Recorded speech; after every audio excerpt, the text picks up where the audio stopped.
नीलम Maithili channel के subscribe करबा के लेल लाल बटन का दबाव आ घंटी पर क्लिक क के नव नव मैथिली गीतक आनंद उठाओ।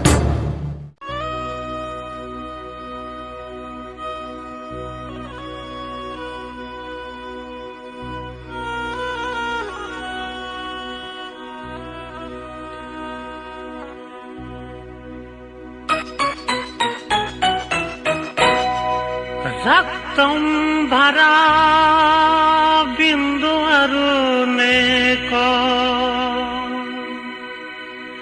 नभसों कियो कुमारी रे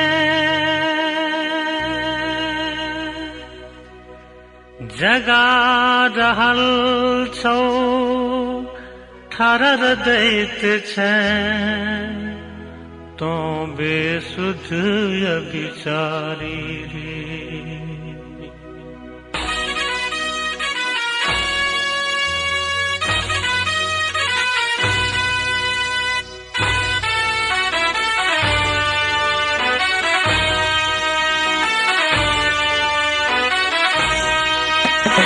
हापी अंगैठी हटा, हापी अंगैठी हटा, छो आह्वान मातृभाषाल, छो आह्वान मातृभाषाल, से दे पंथ पटा।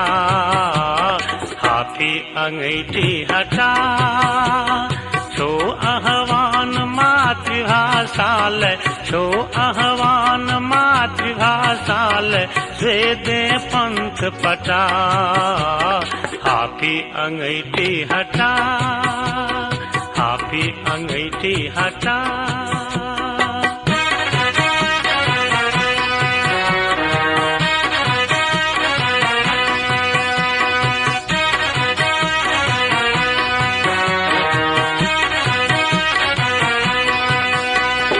केवल गौतम कपिल समान न तत्वज्ञानी, पाछे हा मंडन वाचस्पत परिजन कर कृत भानी। कवि को कीलक का कलिता नहीं मुग्ध कैल संसारे, वहाँ गोविंदक गीत सुधे हरि देल नमोद अपारे।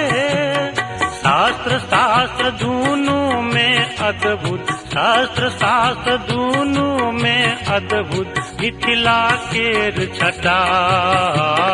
हाफी अंगैठी हटा, छो आह्वान मातृभाषाल, छो आह्वान मातृभाषाल, से दे पंथ पटा। हाफी अंगैठी हटा, हाफी अंगैठी हटा।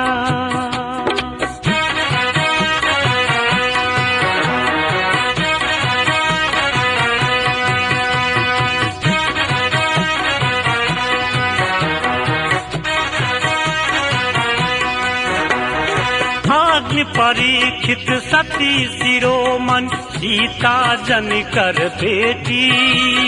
ब्रह्मानी रुद्रानी आदिक जनिका लग बनी चेटी।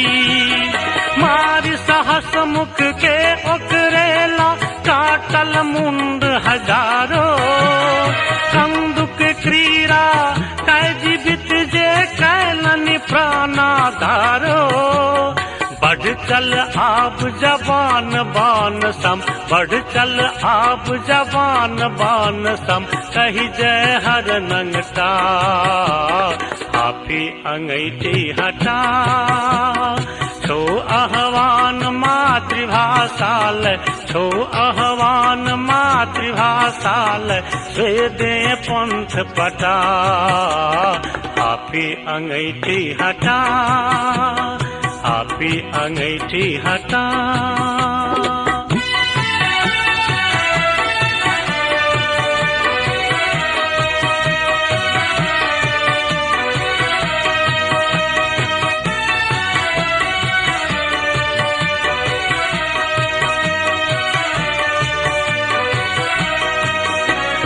पढ़ इतिहास सदेह विदेह, त्रिभुवन जनक कहले।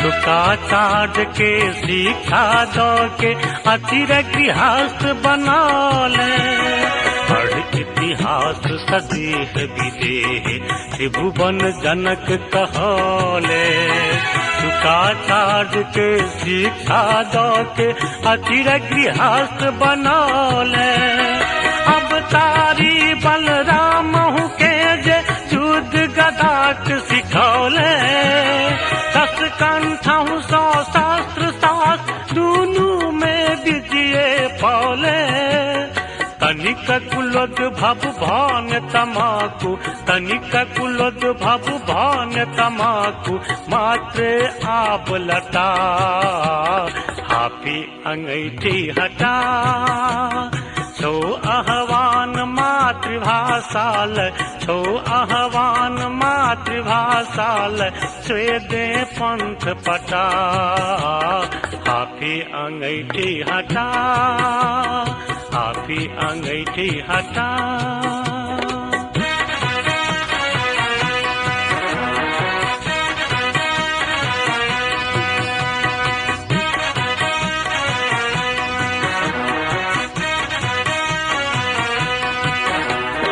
शांतिक पहिर किरीट शांति सौ जा नहीं अलख जगेवे भेद भाव के छोरी मधुप सार्थक गढ़ जान ढहेवे सर्वे सुखी न संतु न जा सब पर में और पढ़े में सुख सपने का जान मैथिली के अधिकार दिए बे छक इति भैसी बेकारे मानन छक इति भैसी बेकारे मानन पूर्वज केर घटा हाफी अंगैठी हटा हाफी अंगैठी हटा।